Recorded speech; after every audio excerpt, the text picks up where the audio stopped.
గ్రంథవాగ్దనములన్నీ నావే, ప్రతి ఆశయము వరుసవచనము, తన దివ్య ప్రేమ వాగ్దానములు, గ్రంథవాగ్దనములన్నీ నావే.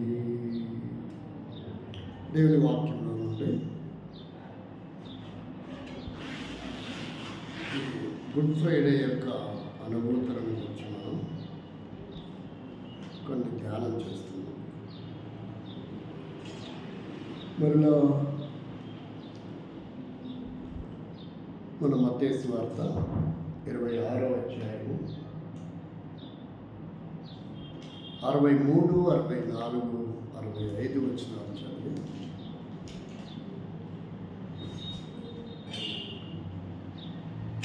63, 64, 65 వచనాలు. అందుకు ప్రధాన యాజకుడు ఆయనను చూచి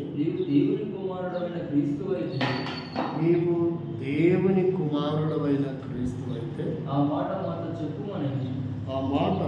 మాతో చెప్పుమని జీవము గల దేవుని తోడని నీకు ఆనబెట్టుచున్నాను. అందుకు యేసు నీవన్నట్టు ఇది మొదలుకొని మనుష్య కుమారుడు సర్వశక్తిని కుడిపార్శ్వమున కూర్చుండుటయు ఆకాశము మేఘారుడై వచ్చుటయు మీరు చూతురని చెప్పగా ప్రధాన యాజకుడు తన వస్త్రము చింపుకొని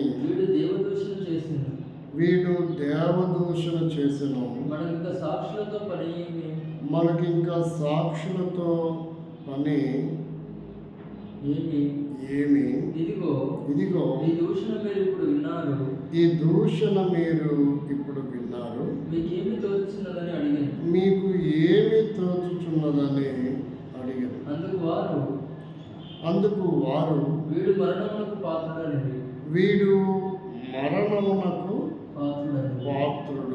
అన్నది. వీడు మరణమునకు పాత్రుడు అన్నది.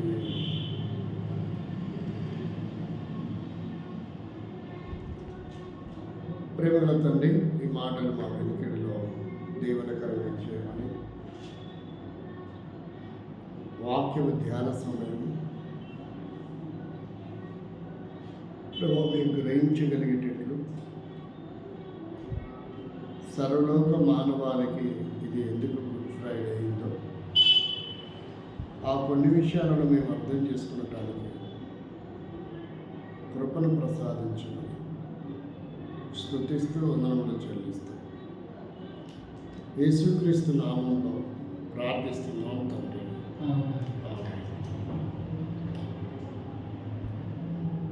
దేవుని వాక్యాన్ని మనం పరిశీలన చేస్తే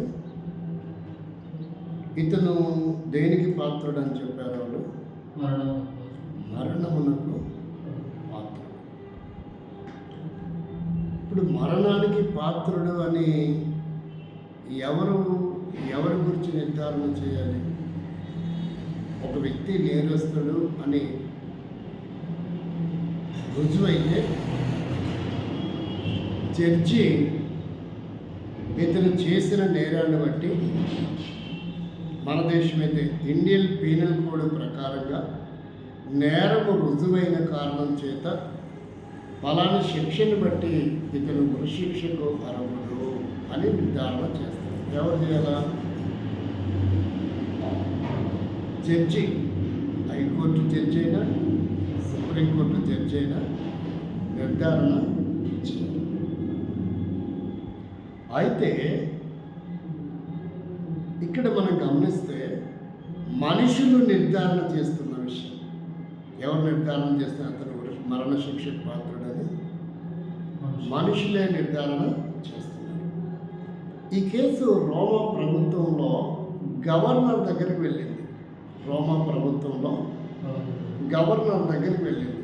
గవర్నరు ఏం చెప్తున్నాడంటే, మనం ఒక మాట మార్చాము. యోహాను సువార్త 19వ అధ్యాయంలో గవర్నర్ చెప్పింది, గవర్నరు అతని పట్టి బంధించిన తర్వాత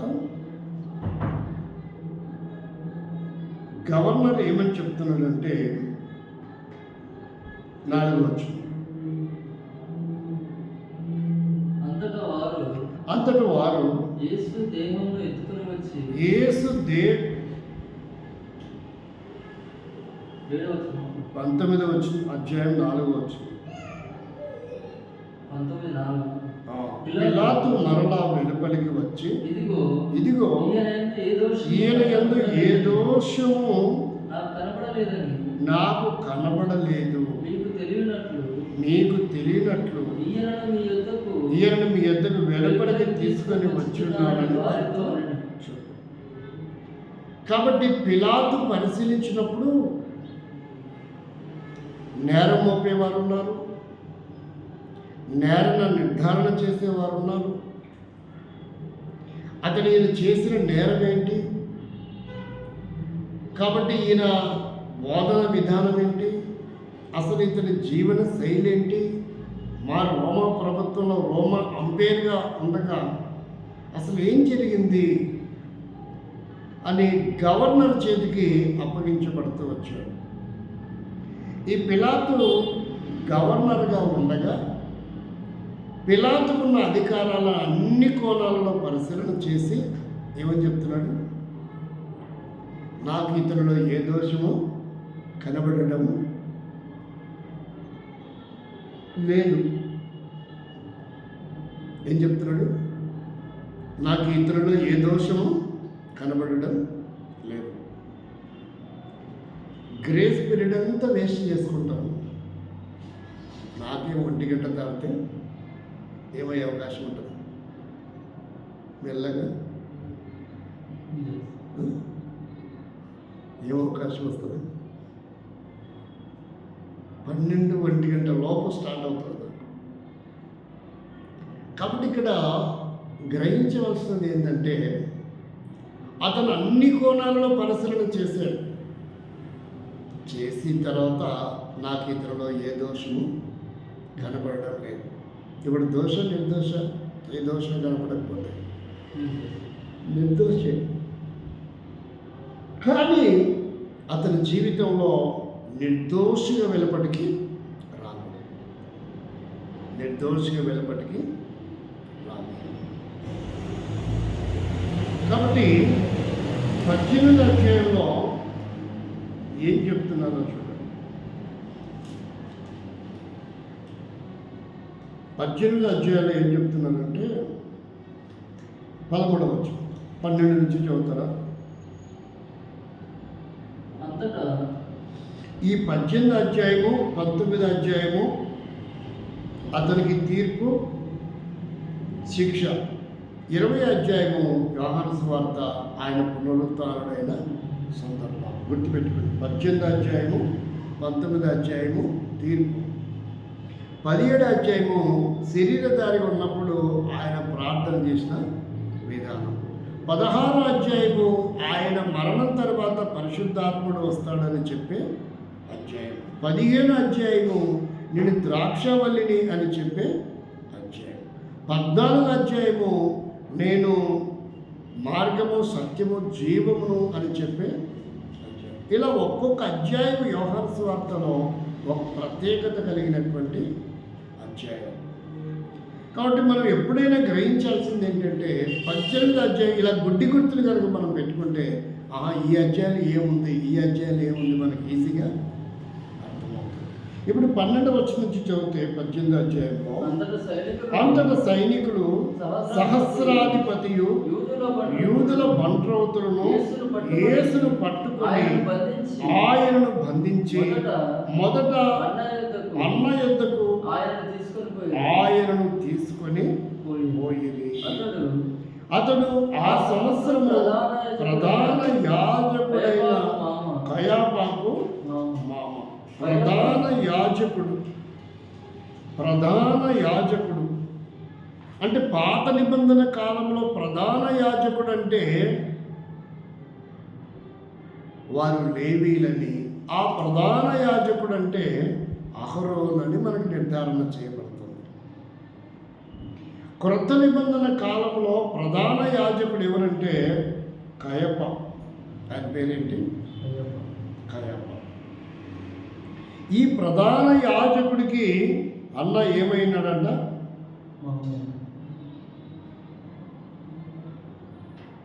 కన్ఫ్యూజ్ అవ్వకూడదు. ఈ కయాపాకు, ప్రధాన యాజకుడైన కయాపాకు హన్న ఏమై ఉన్నాడు అంటే మేనల్లుడు. అన్న ఏమైనాడు? చదవండి, మళ్ళా కన్ఫ్యూజ్ అవ్వకండి.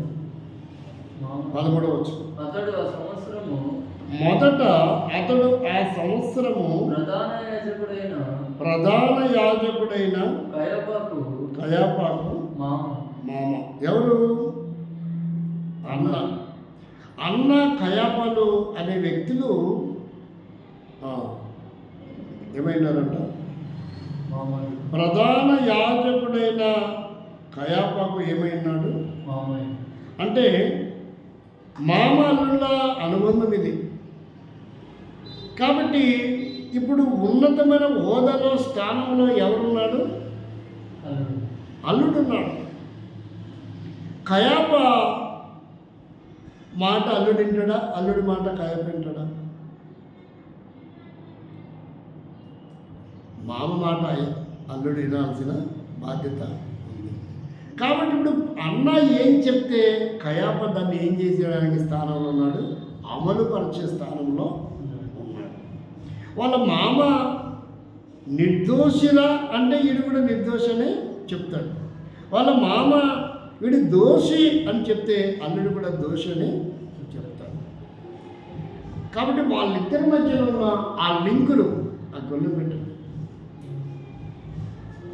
వాళ్ళిద్దరి మధ్యలో ఉన్న ఆ లింకును బట్టి యేసుక్రీస్తుకు సిలువ వెయ్యడానికి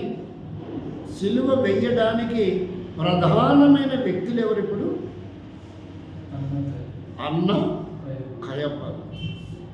కాబట్టి కయాపని ఏమి లేదు, మొదటి స్థానంలో ఎవరు ఉన్నారు? అన్న ఉన్నారు. ఇక్కడ అన్న అంటే 2 రకాలుగా ఉన్నాయి. అన్న అంటే మళ్ళీ మనం కన్ఫ్యూజ్ అవుతాం. అన్న వేరు, హన్న వేరు. లూకా సువార్తలో చూస్తే మనకు 2వ అధ్యాయంలో 37-38 వచనాలు చదివితే కన్ఫ్యూజ్ అవ్వకండి. బైబిల్లో ఉన్న పదాలు, బైబిల్లో ఉన్న వ్యక్తులు మనల్ని కన్ఫ్యూజ్ చేసినట్టుగా ఉంటారు. 36 నుంచి చదువు. మరియు ఆసేరు గోత్రికురాలు పనుయేలు కుమార్తె అయిన అన్న. ఇప్పుడు అర్థమవుతుందా? ఇక్కడ ఉన్న అన్న అనే అక్షరాలు అవే అక్షరాలు.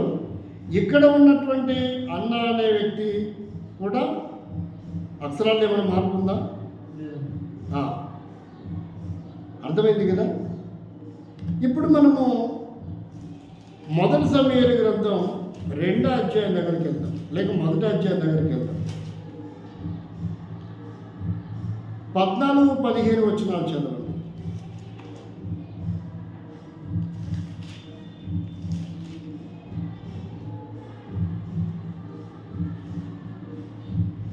ఇక్కడ ఎవరు మనకు కనబడతారు?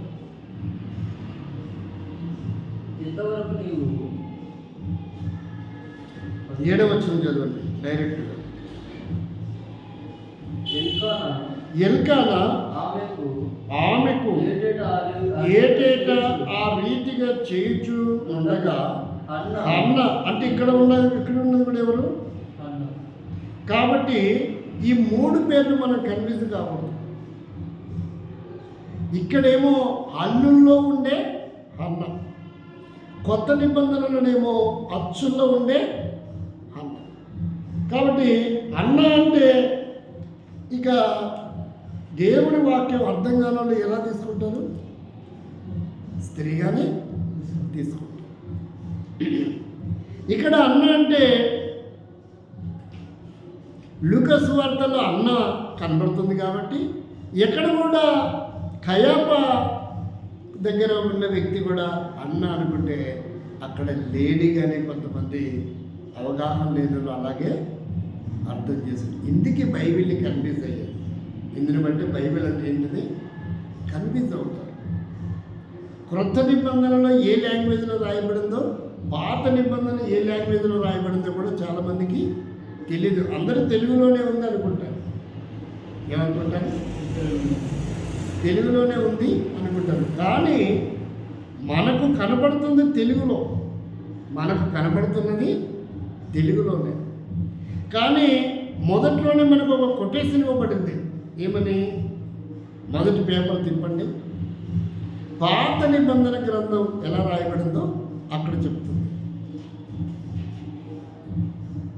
అదే నేను మొదటి పేపర్ తీయమంటే 3 పేపర్లు తీసాను. అక్కడ చదువు. పాత నిబంధన గ్రంథమును పాత నిబంధన గ్రంథం క్రొత్త నిబంధన గ్రంథమును ఇమిడి ఉన్నవి. ఇది ఆదిమ ఎబ్రి గ్రీకు భాషలలో నుండి భాషాంతరం చేయబడింది. ఇప్పుడు అర్థమైందా? పాత నిబంధన గ్రంథం హీబ్రూ భాషలో రాయబడింది, క్రొత్త నిబంధన గ్రంథం గ్రీకు భాషలో రాయబడింది. అర్థమైందా? ఇవి రెండు మనకి తెలుగు అక్షరాలలో కనబడుతున్నాయి కాబట్టి అంత ఒకటే కాదు. పాత నిబంధనలో ఉండే పదాలకి కొత్త నిబంధనలో ఉండే పదాలకి భావాలు వేరు. పాత నిబంధనలో ఏమని రాయబడుతుంది?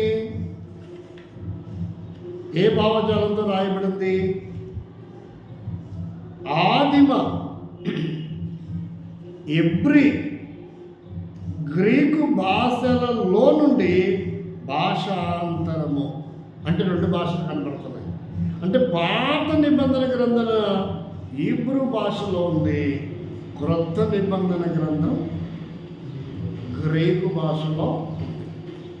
ఇప్పుడు చాలామందికి అర్థం ఏంటంటే యెహోవా వేరు, యేసు వేరు అని బోధించే వాళ్ళు ఎక్కువ మంది ఉన్నారు. యెహోవా అనే హీబ్రూ పదానికి అర్థం ఏంటంటే రక్షించును, రక్షకుడు అని అర్థం. ఏమని అర్థం? రక్షించును లేక రక్షకుడు అని అర్థం. గ్రీకులో రాయబడిన యేసు అనే పదానికి కూడా అర్థం ఏంటి? రక్షకుడు అనే అర్థం. ఇప్పుడు చెప్పండి, అర్థమైందా లేదా? అంటే యెహోవా ఒక దేవుడు, యేసు ఒక దేవుడు కాదు. యెహోవా ఒక దేవుడు, యేసు ఒక దేవుడు కాదు. యెహోవా అనబడే ఆత్మ అయిన దేవుడు, ఆయనకి అప్పుడు శరీరం లేదు. యెహోవా అంటే ఎలా ఉన్నాడు? ఆత్మస్వరూపిగా ఉన్నాడు. శబ్దరూపకంగానే మాట్లాడేవాడు. మోషతో మాట్లాడింది ఎవరు? అబ్రాహాంతో మాట్లాడింది ఎవరు?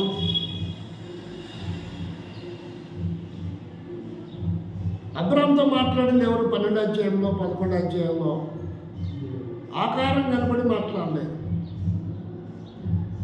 నిర్గమకాండం 3వ అధ్యాయంలో 3-4 వచనాలలో మాట్లాడింది ఎవరంటే అక్కడ కూడా ఆకారము లేదు. ఏమని రాయబడిందంటే ఈసా కలాం హై అని రాయబడింది, ఈసా జలాల్ హై అని రాయబడింది, ఈసా రుహుల్లా అని రాయబడింది. ఏమని రాయబడింది? ఏమని రాయబడింది? ఇవన్నీ మాకేం తెలుసు. జలాల్ అంటే పరిశుద్ధాత్ముడు అని అర్థం. కలాం అంటే వాక్యం, సెంటెన్స్ అని అర్థం. దేవుడు ఎవరంట? మరి యేసుక్రీస్తు వాక్యమైనాడా లేదా? రుహుల్లా అల్లా అని కానీ రహీం అని కానీ పిలవచ్చు అంట. ఆయన బైబిల్ ఖురాన్లో ఏమని రాయబడింటే పెద్దగా పిలవకూడదంట. శబ్దం ఇతరులకి అభ్యంతరంగా ఉండకుండా పిలవాలంట. అదేంటమన్నా ఎలా పిలవకూడదంట మనకు తెలియదు. అది దేవుణ్ణి పెద్దగా పిలిస్తే తప్పేంటి?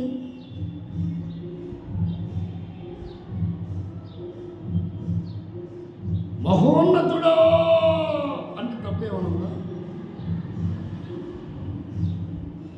మరి ఆ లెక్కలు చూస్తే, ఖురాన్ ప్రకారంగా చూస్తే మెల్లగా పిలవండి అన్నప్పుడు మరి మైకులు ఎందుకు పెట్టాలి?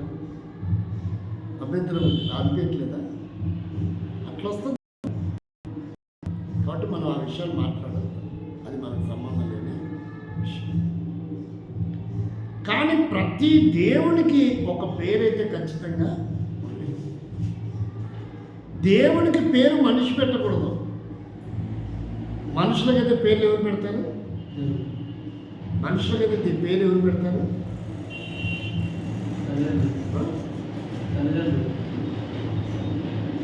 మనుషులే పెడతారు. ఎవరన్నా కానీ వాళ్ళు ఎవరు? మనుషులే పెడతారు. మన దేవునికి ఎవరు పెడతారు పేరు? ఈరోజు దేవునికి పేర్లు ఎవరు పెడుతున్నారు? మనుషులు పెడుతున్నారు. మరి యేసుక్రీస్తుకు పేరు ఎవరు పెట్టారు?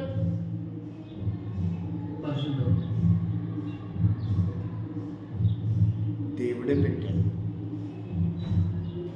చూడండి, ఆదికాండం మత్తయి సువార్త 1వ అధ్యాయం 20-21 వచ్చిన చూడండి. ఎవరు పేరు పెట్టారు?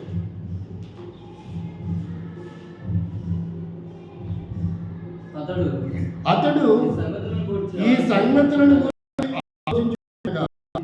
ఇదిగో ప్రభుదూత స్వప్నమందు అతనికి ప్రత్యక్షమై దావీదు కుమారుడైన యోసేపు నీ భార్య అయిన మరియను చేర్చుకున్నటకు భయపడకుము, ఆమె గర్భము ధరించినది పరిశుద్ధాత్మ వలన కలిగినది. ఆమె యొక్క కుమారుని కనును తన ప్రజలను వారి పాపముల నుండి ఆయనే రక్షించును గనుక ఆయనకు యేసు అనే పేరు పెట్టదు. ఆయనకు యేసు అనే పేరు పెట్టదు. ఇప్పుడు యేసు అనే శబ్దం నాకు అర్థం ఏంటి? ఫుట్నోట్లో చూస్తే రక్షకుడు. ఇక్కడ కొత్త నిబంధనలో మత్తయి సువార్తలో 2 పేర్లు పెట్టబడుతూ వచ్చాయి. 2 పేర్లు పెట్టబడుతూ వచ్చాయి. రెండో వ్యక్తి ఎవరు? రెండో వ్యక్తి ఎవరు అంటే ఇప్పుడు మనం వార్తలు చూస్తాం. రెండో వ్యక్తి చరిత్ర మత్తయి సువార్తలో ఒకలాగుంది, కానీ లూకా సువార్తలో చాలా సంపూర్ణంగా రాయబడిన విషయం. చూడండి, లూకా సువార్తలో రెండో వ్యక్తి పేరేంటి?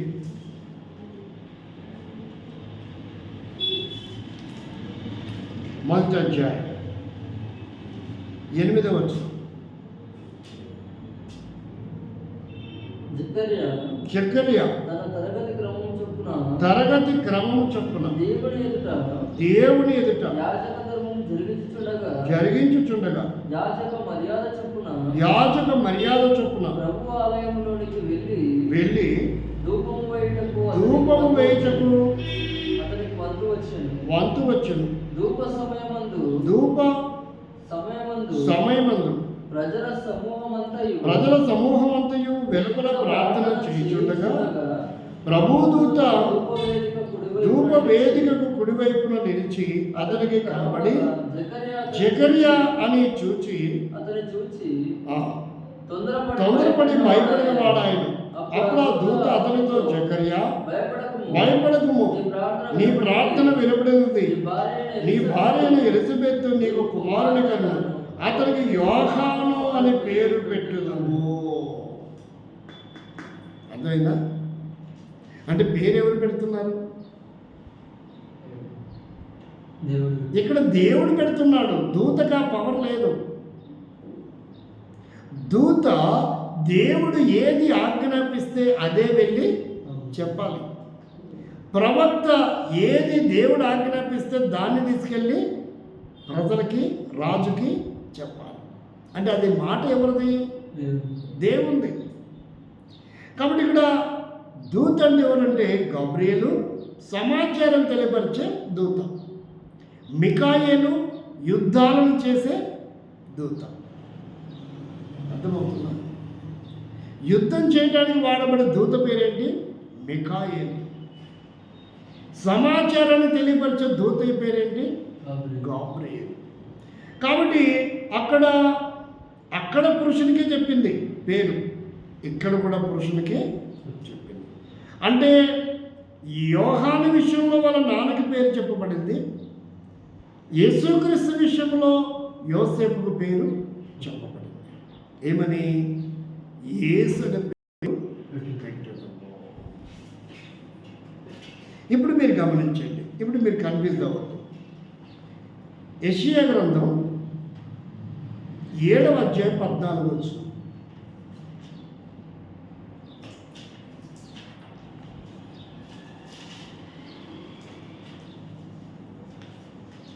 ఇక్కడ చాలా మంది కన్ఫ్యూజ్ అవుతున్న విషయం చూడండి.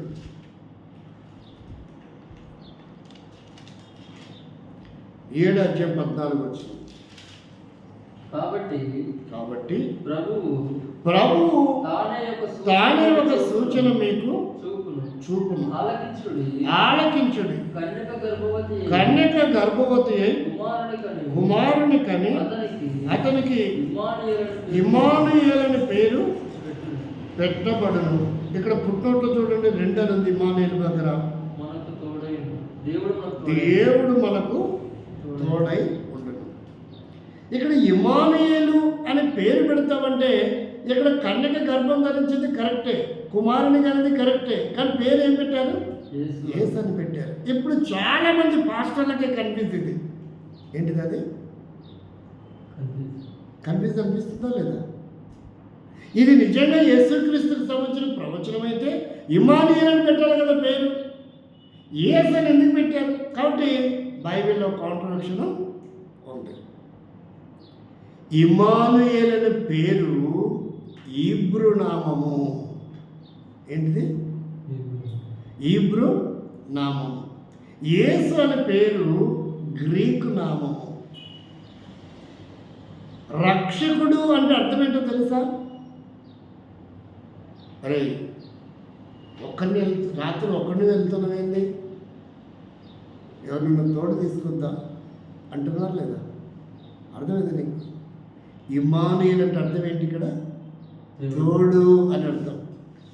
రాత్రి ఒక్కడిగా పోతున్న ప్రమాదం జరుగుతుంది కదా, తోడు ఎవరైనా తీసుకెళ్ళొద్దా అంటే నీ రక్షణ కొరకు, నీ సంరక్షణ కొరకు, నీ భద్రత కొరకు, నేను సేవ చేయడం కొరకు పక్కన ఎవరైనా తీసుకొని వెళ్ళొద్దా? ఇప్పుడు అర్థమైందా? వెరీ క్లియర్గా అర్థమైందా లేదా?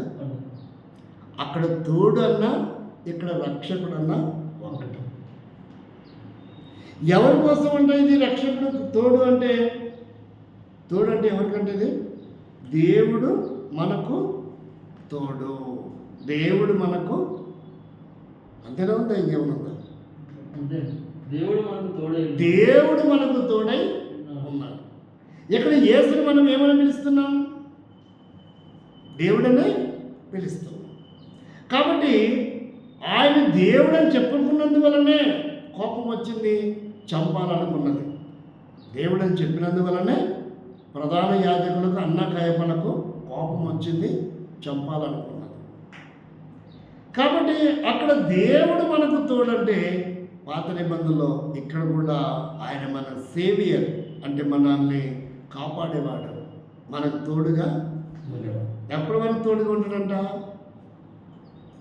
మత్తయి సువార్త 28వ అధ్యాయం 20వ వచనం. ఆయన తోడై ఉంటానని ఏమని చెప్పాడు? ఇమ్మానుయేలు అనే పదం హీబ్రూ పదం, యేసు అనే పదం గ్రీకు పదం, జీసస్ అనే పదం ఇంగ్లీష్ పదం. పదాన్ని పట్టుకొని విచిత్రంగా మాట్లాడుకుంటే ఎట్లా? నేను ఆజ్ఞాపించుతును వాటన్నిటిని గైకొనవలెనని బోధించుడి. ఇదిగో నేను యుగ సమాప్తి వరకు సదాకాలము మీతో కూడా ఉన్నాను. అంటే మీకు తోడై ఉన్నాను. మరి యేసు అయినప్పుడు మనం తోడై ఉండకూడదు కదా? తోడై ఉండడం అంటే అర్థం ఏంటి? ఇమ్మానుయేలు అని అర్థం. ఇమ్మానుయేలు అంటే అర్థం ఏంటి? దేవుడే మనకు తోడై క్లారిటీ వచ్చిందా? కాబట్టి ఇలాగున్న చాలామంది ఈ విషయాలు పాస్టర్లకే తెలియక కన్ఫ్యూజ్ అవుతున్న విషయాలు. వాళ్ళకి తెలిసింది ఏదో బోధిస్తారు. ఏతు అడిగే వాళ్ళ దగ్గరికి వెళ్ళే వరకే వీడు ఫెయిల్ అవుతాడు, ఓడిపోతాడు. కాబట్టి మీ బైబిల్లోనే ఇక్కడ కన్యక అంటే కన్యకనే, ఇక్కడ ఇమ్మానుయేలు ఉంది, ఇక్కడ యేసు అని ఉంది. కాబట్టి కన్ఫ్యూజ్ ఉంది, ఏది నమ్మాలో మాకు అర్థం కాదు. ఇలా అక్షరాలు చూస్తున్నారు. ఏం చేస్తున్నారు?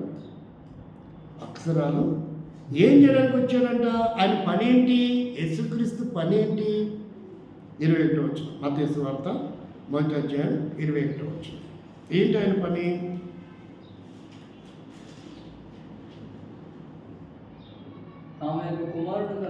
ఆమె యొక్క కుమారుని కలను పాపముల నుండి ఆయనే రక్షించును. ఆయనే రక్షించును. అది ఇక్కడ మనం పరిశీలించుకోవాల్సిన విషయం. ఆయనే రక్షించును. కాబట్టి ఆయనకి ఏం పేరు పెట్టాల్సి వచ్చింది? యేసు అనే పేరు. రక్షకుడు గనక యేసు అని పెట్టాలి. భక్షకుడైతే యేసు అని పెట్టాల్సిన అవసరం ఉండేది కాదు. కాబట్టి ఆయన రక్షకుడు, ఆయన సృష్టికర్త. ఆయన హ్యూమన్ కాదు. హ్యూమన్ అయితే తప్పు చేసిన వాడిని వెంటనే ఏం చేస్తాడు? శిక్షిస్తాడు. మరి దేవుడు ఏం చేయాలా? అలా శిక్షించుకుంటూ పోతే భూమి మీద ఒక్క మనిషి కూడా బ్రతికే అవకాశం లేదు. ప్రతి వ్యక్తి మరణానికే పాత్రుడు అవుతాడు. తప్పు చేసిన వాడందరూ ఏం చేయబడతాడు? చంపబడతాడు. కాబట్టి దేవుని ప్రణాళిక ఉండదు. ఇంకా మళ్ళీ ఈ విషయంలో ఎవరు మిగులుతారు? దేవుడు అక్కడే మిగులుతాడు. ఇంక ఏ జీవరాశులు మిగలవు. కాబట్టి అందుకనే ఆయన తన ప్రేమను వెల్లడిపరిచాడు. ఏమని? రోమపత్రిక 5వ అధ్యాయము 8వ వచనం. తన ప్రేమను వెల్లడిపరిచాడు. ఏమన్నా చూడండి.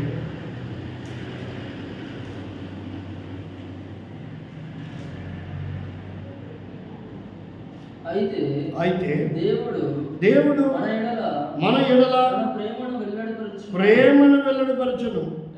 ఎట్లనగా ఇంకను పాపులమై ఉండగానే క్రీస్తు మన కొరకు. ఎవరి కొరకు అంట?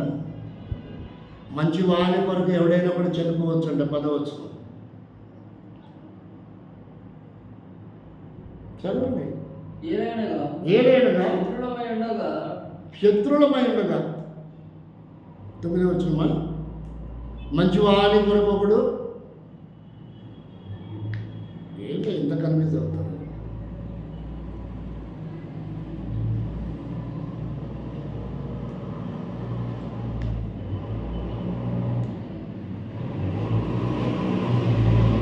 మంచి వాని కొరకు ఒకడు చనిపోవ తెగింపవచ్చును.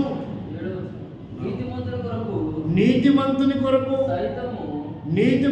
కొరకు సైతము. అక్కడ ఒకడు చనిపోవుట అరుదు. మంచివాని కొరకు తెగింపవచ్చును. అయితే కానీ ఒక్కడు కూడా లేడు కదా మంచివాడు. ఒక్కడు కూడా లేడు కదా నీతిమంతుడు. కాబట్టి ఇప్పుడు మనందరము ఎవరమంట? దేవునికి అవిధేయులైన వారమే. కాబట్టి మనందరము మన దోషులను బట్టి, అపరాధములను బట్టి మరణానికి, నరకానికి పాత్రులమే. ఇలా అందరినీ శిక్షించుకుంటూ పోతే ఈ విశ్వంలో మరలా హ్యూమన్ అనేవాడే మిగలడు. అందుకనే దేవాది దేవుడు నేను ఈ ప్రజల పాపములు, దోషములు క్షమించి మరలా వారికి క్రొత్త జీవితము ప్రసాదించాలి. వారిని నేను శిక్షించకూడదు, వారిని నేను క్షమించాలి. క్షమించే తత్వం ఈ విశ్వంలో అది ఏ యుగంలో పుట్టిన వ్యక్తికైనా లేదు. అందుకేనండి మన మూడు పాటలు చదువు. ఇంత ఘోర పాపలమైన మన కొరకు లూకా సువార్తలో ఆ 3 మాటలు చదివి కొద్ది నిమిషాలు దేవుడిని ఆరాధిస్తాం. లూకా సువార్త 23:34. రెండవది 23:43. యేసు తండ్రి వీరేమి చేయుచున్నారో వీరు ఎరగరు కనుక వీరిని క్షమించమని చెప్పాను. కాబట్టి ఇంత ఘోర పాపలమైన మనము మరణానికి పాత్రుడు ఆయన రక్షకుడిగా వచ్చాడు. మన పాపముల నుండి శిక్షించడానికి కాదు, క్షమించి మనకు క్రొత్త జీవితం ప్రసాదించడానికి ఆయన క్షమాపణ కలిగిన వాడు కనుక మన పాపములను ఏం చేశాడు? ఆ కలవరి శిలలో క్షమించాడు. రెండవది 43వ వచనం. అందుకు ఆయన వానితో నరకానికి వెళ్ళవలసిన మనము పరదేశికి ఆయనతో పాటు వెళ్ళే గొప్ప ధన్యకరమైన జీవితం మనకు ప్రసాదించాడు ఆయన సిలువ మరణం ద్వారా. అందుకే ఇది గుడ్ ఫ్రైడే అయ్యింది. ఇది రెండవ విషయం. మూడవదిగా చూస్తే 26వ వచనం. యోహాను సువార్త 19:26.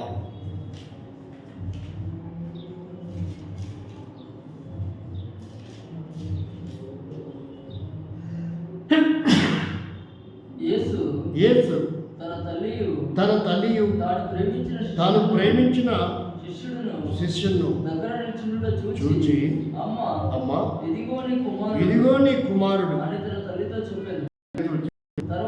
తర్వాత శిష్యుని చూసి ఇదిగో నీ తల్లి అని చెప్పి ఆ గడియ నుంచి ఆ శిష్యుడు కాబట్టి కుమారుడిగా అధికారం పొందాడు. ఏం పొందాడు?